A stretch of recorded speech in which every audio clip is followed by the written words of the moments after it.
This Torah class is brought to you by TorahAnytime.com.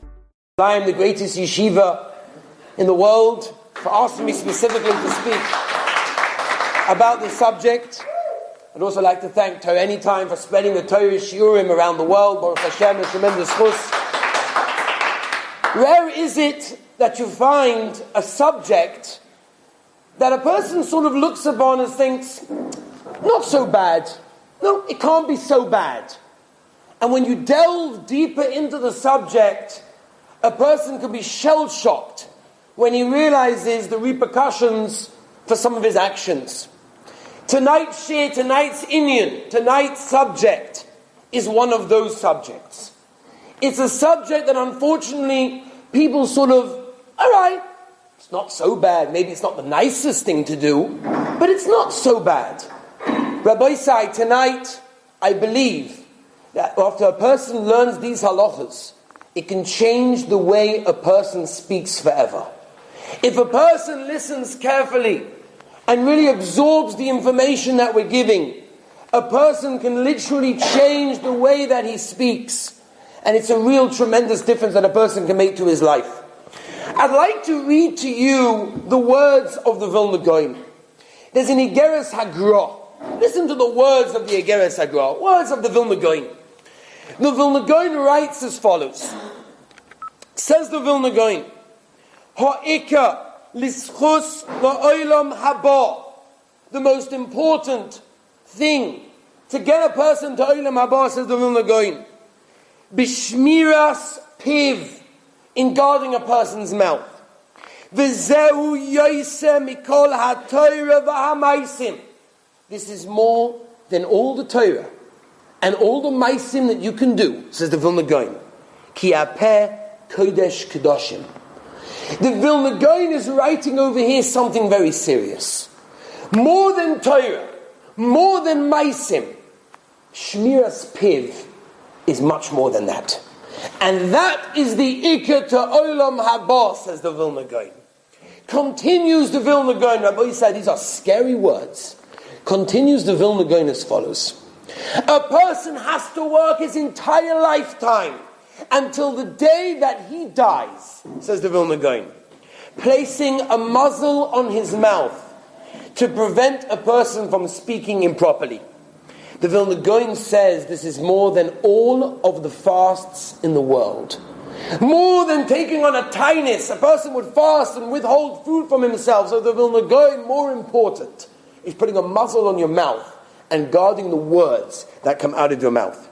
And he writes, it's the essence of tshuva, and it has kapara for all aveiros. Rabbi said, I'm just reading you the words of the Vilna Gaon. So number one, we see from over here that the most important thing that a person has to work on, a person wants olam haba, is shmiras piv. And as we're going to see in a moment, more than olam haba. A bocha said to me, don't give me this olam haba, next world business, tell me what's in it for me. What can I gain? So I'm going to tell you. Simple words of the Chofetz Chaim. The Heilige Chofetz Chaim writes in Shmiras Haloshin the following. First, we know the famous Chazal, the Igeres Hagra also brings it, Chofetz Chaim brings it, that for every moment that a person muzzles his mouth and doesn't say that which he would want to say, which he shouldn't be saying, he's zoicha to a tremendous hidden light. What that means, I don't know. But it means a tremendous hidden light. There's a tremendous schar and a treasure in reward for a person's being careful of what he says. Let me read you what the Chofetz Chaim says. The Chofetz Chaim in Shmiras Haloshin says the following. Listen to what he says. It's so scary. Says the Chofetz Chaim as follows. A person can finish all of Mishnayos, all of Shas, Bavli, Yerushalmi, Shulchan Aruch, Prima Godin, Magen Avraham, left, right, and center. Every safe in the base medrash. He's done it all. Says the Chofetz Chaim, what happens when this fellow comes up to Shamayim? So you can imagine, big fellow, yeah, I finished Shas, yeah, me, I finished all medrash and Shas and Bavli. Okay, let's see what you got. Yeah, let's see what's in reward. Says the Chofetz Chaim in Shmiras Haloshin, that if a person is not careful on this world with the words that he uses, he won't find not one word of Torah left. Not one word of Torah that he uttered. And Rabbi said, I don't have to tell you, Every word of Torah, the Nefesh HaChaim writes it in Shadalad. Every word of Torah that you utter is so precious to the Rebbeinu Shel Olam. Tana Rabbanon, Omer Abaya, every word goes straight up to Kisei HaKavod, the Rebbeinu Shel Olam, say Chazal, waits for our Torah. We didn't even realize the impact in heaven. And says the Chofetz Chaim, all with that said, very nice. But if a person in this world doesn't watch what comes out of his mouth, and he speaks improper speech, which we'll have to explain what that means, what's the gathering improper speech, we'll get to it. But it says the Chofetz Chaim, you will not find a word of Torah to help you. Not only that, continues the Chofetz Chaim, not only will the words of Torah not protect you in your time of need, but more than that, the words of Torah will be contaminated. The words of Torah will be impure, they'll be disgusting, is the lashon of the Chofetz Chaim. But I don't have to tell you, the Chofetz Chaim didn't mince his words. This is not, some fairy tale over here.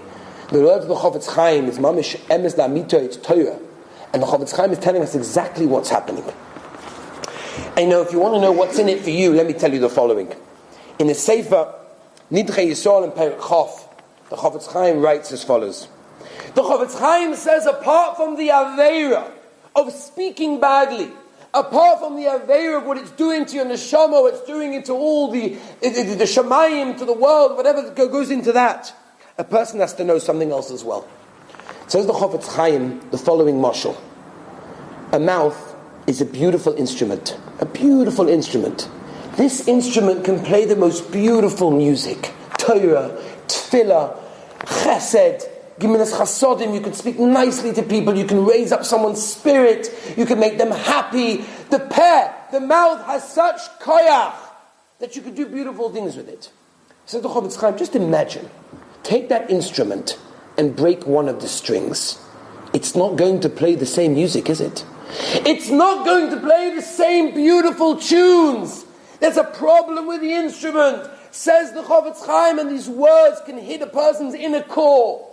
That if a person, says the Chofetz Chaim, uses his mouth for the wrong language, uses his mouth in the improper way, he's damaged the instrument. And says the Chofetz Chaim, when you need something from the Rebbeinu Shel Olam, and you'd like to daven, and people complain all the time, I'm davening, it's not happening. I need a shidduch, I need health, I need children, I need money, I need parnasa. All the things in the world that everybody's davening for. And people are complaining, saying, well, I'm davening, why is it not happening? So the Chofetz Chaim will tell you. I'm sure there's many reasons, but this is one of them. The Chofetz Chaim says, if you damage the instrument, it doesn't play the music. And if it doesn't play the music, says the Chofetz Chaim, what you've done is you've weakened the koyach of your mouth, the kedusha. The same mouth is not able to speak to the Rebbeinu Shel Olam and have the same effect as somebody who watched his mouth. So we're dealing with something very, very serious. Moshe Aaron Stern's Zatzal used to say that a mouth, a tongue, a person's words is like a gun. If you take a gun and you shoot it, it's too late. You can't take back the bullet. Once it's shot, it's all over. So it's the same thing with a person's words. A person can use his mouth in the wrong way to make somebody else upset, to insult somebody else, to swear at him, whatever it may be. Once you said it, you'll never take it back. And the words can affect him for a lifetime. Oh, but Rabbi, I want to tell you something else. There's the most scariest Chassam Sofer. I don't think I ever saw such an unbelievable Chassam Sofer. The Chassam Sofer over here in Torah Moshe and Parashas Korach brings down, listen to this, Rabbi, this is just mind-boggling. Says the Chassam Sofer, everyone knows the famous Medrash. Rashi, everyone knows the Medrash. Chazal tell us as follows. Chazal tell us that Korach came to Moshe Rabbeinu with a question. What was the question? Korach came to Moshe Rabbeinu with the following question. He asked a question to Moshe Rabbeinu. This was the question. If you have a house full of svarim, packed, mamish, from floor to the ceiling, full of svarim, do you need to have a mezuzah on such a house? And Moshe Rabbeinu answered, you do. Of course you do. Said Korach back to Moshe Rabbeinu, I don't understand. If all the Torah inside the house can't patter the house from having a mezuzah, you still need a mezuzah. So how does it make sense that you take a parchment, you write Shema Yisrael and whatever else you have to write for a mezuzah, you put it on the door, and that patters the whole house? If the whole Torah is inside the house, and that doesn't exempt the house from having a mezuzah, you still need a mezuzah. Why does one little piece of paper on a door exempt the whole house from everything else? Doesn't make any sense. That was what Korach said back to Moshe Rabbeinu. This everyone knows. Some Sofer, however, says, what a great question. Korach had a great taina. Well, we have to understand what Korach was saying. Korach wanted to know, why should one scroll with one parasha of the Torah on it exempt the entire house? What's pshat? So listen to the Chassam Sofer's answer. He says it's a remez. The remez is that the mezuzah goes dafka specifically onto the door. Why? Because it shows the following. A person can mekadosh the inside as much as you want. He can be molei Torah, molei mitzvahs, gemilas chasadim. He can do everything good. He's inside a beautiful person. He's mekadosh himself, like the Chassam Sofer says, like a malach. But if you don't watch the door, if you don't shomer and make kodesh the peh that goes inside, then it's not worth anything. It doesn't mean anything. Says the Chassam Sofer, Shmiras HaPeh means that even if the house has no svarim, no Torah, nothing, but as long as you watch the door, you put a parasha on the front door, and you watch the mouth that goes inside and speaks, says the Chassam Sofer, that exempts the entire guf. We're seeing from here, Rabbi Yisrael, the Chassam Sofer is learning what is the remez to mezuzah on the door, because a door is the most important place. Because that is what goes on, what enters, what comes out. Everything is by the door. Says the Chassam Sofer, watching your mouth is so important that just that is more important than being molei Torah inside, molei mitzvahs inside. But yet your mouth speaks all sorts of impurities. That doesn't help you. Just like a house that can have all the svarim in the world inside, but if you don't have a mezuzah on the front door, it doesn't work. Says the Chassam Sofer, you could be such a nice person. You daven, you do mitzvahs, you do daf yomi, beautiful. But if you don't have a mezuzah on the door and you don't watch the mouth, it's not worth it. That's the words of the Chassam Sofer. Rabbi Chanan Wasserman in Kovitz shiurim brings down the following. He says, why is it that we find that the Gedolim, Tzadikim, whatever they said, worked? Tzadik goes like HaKadosh Baruch Hu, Mekayim. Whatever that means, whatever the makar for that is. But we find that when a tzaddik says something, it sort of works. What's the pshat? Bracha and paklana. So he brings the Gemara in Ksuba Samach Beis, where the Gemara says over there that fire used to come down every single Erev Shabbos in the house of Rav. One Shabbos it didn't. So somebody else, like Rabbi Yehuda, said, why did it stop? He must have died. And the Gemara tells us that's exactly what happened. Because the words came out of his mouth, it happened. Why, says Rabbi Chanan, is it a tzaddik, someone who's a gadol, when he says something, his words have an impact. It works in Shamayim, something happens over there. So he explains the reason is that when a mouth is used so much for Kedusha, when a mouth is used only for holy things, then whatever comes out of that mouth has such an effect. He says it's like a knife. A knife is very sharp. It can cut beautiful, an onion, a garlic, a cucumber, a tomato, no problem. If the knife is rusty, it's not going to cut so well. Says Rabbi Chanan, when you use your mouth for the wrong thing, you're putting rust in your mouth. It's not going to work. And all of a sudden, in a time of need, when you need it, it's not going to do its job. It's not going to work as well. I want to tell you a moedik, a maisa, and then we'll start with the halachas. Listen to this maisa. This maisa happened a number of years ago in Petach Tikva. Here in Eretz Yisrael, there was an old man that recently made Aliyah from America. And he came to the shul, one of the first times I think it was, he moved in to the neighborhood of Petach Tikva. He walked into the shul. So they saw an old, nice-looking man, we'll give him a covet, we'll give him an Aliyah. So they called him up, asked him what's his name, they called him up, they gave him an Aliyah. As he was reciting the brachas of this Aliyah, he broke down. He started crying. And he couldn't even finish the bracha. Everyone was waiting, wondering, what's happened, what's going on? And he was in the middle of the bracha and he was sobbing like a baby.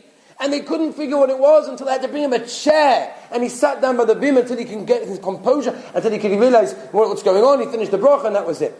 They came over to him afterwards and they said, tell us, everything okay? Like what's the matter? What happened? Let me tell you the following, he said. He said, today is my birthday. I'm 83 years old today. Today's my birthday. The last time I had an aliyah was at my bar mitzvah 70 years ago. 70 years ago was the last time I had an aliyah. My aliyah at my bar mitzvah was in Europe by the shul of the Gadol Ador Reb Chaim Oizer. That's where he had his aliyah for his bar mitzvah. And Reb Chaim Oizer by my aliyah came over to my father, said the old man, and said to my father, tell me, what's he doing now? Yeshiva, where's he going? So my father told Reb Chaim Oizer, no, he's going to college, he's going to university, whatever it would be. Now in those days, I don't have to tell you, going to these places was dangerous. It was dangerous. There were people who would take people out of Yiddishkeit. It was a dangerous situation. Reb Chaim Oizer said to his father, don't send him, it's dangerous. If you send him, there'll be 70 years until he next has an aliyah as a Jewish person. Said the old man, it's been 70 years to the day since my bar mitzvah. Reb Chaim Oizer said it, HaKadosh Baruch Hu Mekayim. The words of a mouth that are used in the proper way have tremendous koyach in shamayim. Every single person, which person over here doesn't want to be answered? Which person doesn't want to dive into the Rebbeinu Shalom and the Rebbeinu Shalom will listen to him? We have the answer over here. The answer is if you use your mouth properly. Listen to the Medrash. Not about the Yerushalmi. There's a Yerushalmi in the beginning of Masechtas Brachos. Omar Reb Shimon Bar Yochai, says the Yerushalmi, beginning of Masechtas Brachos. And I'm going to translate it. Reb Shimon Bar Yochai came to Shamayim and he asked, and he said as follows: if I would have been in Har Sinai, says Reb Shimon Bar Yochai, you know what I would have asked for? I would have asked for two mouths. One mouth for Torah, and the other for other things. That's what Reb Shimon Bar Yochai said. Fush Yerushalmi, Rabbi said. Fush Yerushalmi. I would have asked for two mouths. They said back to Reb Shimon Bar Yochai, no way. Look at the way the world is now. Lashon Hara, Dvarim Asurim, people are speaking things that are also nice. Dvarim. That's with one mouth. Can you imagine what the world would look like with two?